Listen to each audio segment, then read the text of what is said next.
this also get rocking up. So let me break it all down for you. I ain't never giving up, I ain't never You know giving I'm taking that crown from you. I ain't worried about you.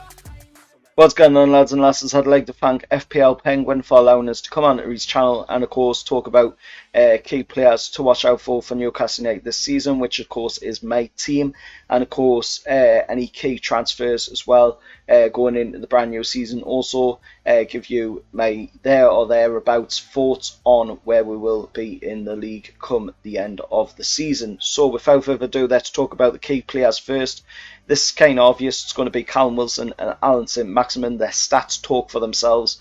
12 goals and 5 assists for Callum Wilson, and of course 3 goals and 4 assists for Alan St-Maximin. Yes, Maxi didn't have the greatest amount of stats last season, but he did once again absolutely dominate the Premier League with his dribbling ability, and that is what he's been known for all throughout Europe. You know, even to the fact that he is actually beating away the likes of Cristiano Ronaldo, Lionel Messi, Kylian Mbappe and Neymar. These are absolute legends of the modern day game, and here's a young lad, a young French lad in Alan St-Maximin coming in. You know, he's still in his early 20s. He's still got plenty of time to grow in the game. If he could just get that finishing ability down, he'd be worth well into the 300 million mark. You know, so that in itself talks for exactly what Maxi is a player. He's an absolute steal of a player as well. It's 16.5 million being brought in to Newcastle, and you know, I can't wait to see him play once again this season. Now, if he can stay fit and Callum Wilson can stay fit this season, you know, then Newcastle have a really good chance of finishing in a mid-table position. Last season, of course, they did miss quite a bit of the season due to a COVID outbreak at the club, along with quite a few other players, yet was still somehow managed to finish in a 12th place in the league, even under Steve Bruce, which is quite impressive. Now, if them two could have stayed fit along with the other players in the team, you know, could we have finished maybe in the top 10?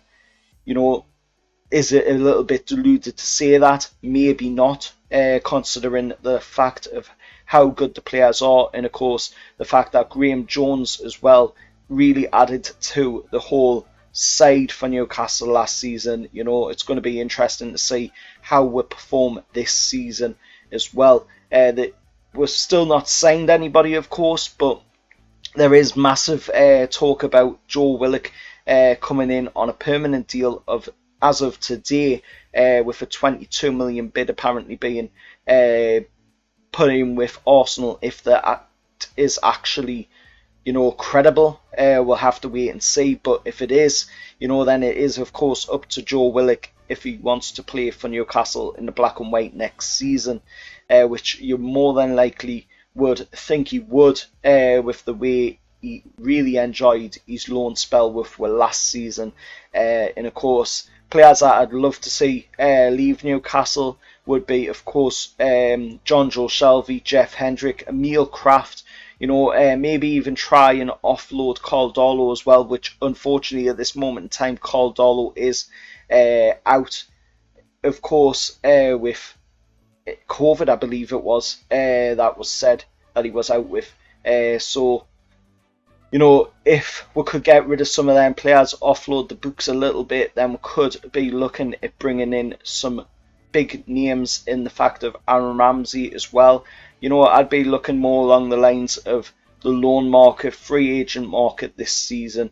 Maybe spend a little bit on some transfers if we have the funds to do so. But, you know, it has been rumoured we've only got about 10 million. So I don't know where this offer of 22 million to Joe Willock is coming from.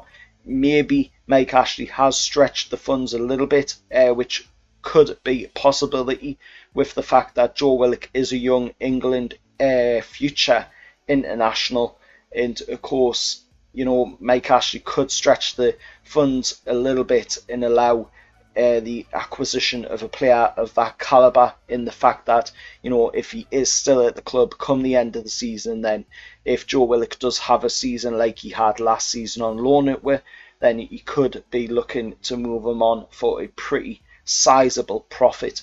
But let us know your thoughts, of course, about everything I've said here. And once again, I'd like to thank FPL Penguin for allowing us to come on his channel and talk about, of course, Newcastle United. So thanks for allowing us to come on the channel, Calvin, mate, and I'll see you all next time. So let me break it all down for you. I ain't never giving up, I ain't never You know giving I'm taking that crown from you. I ain't worried about your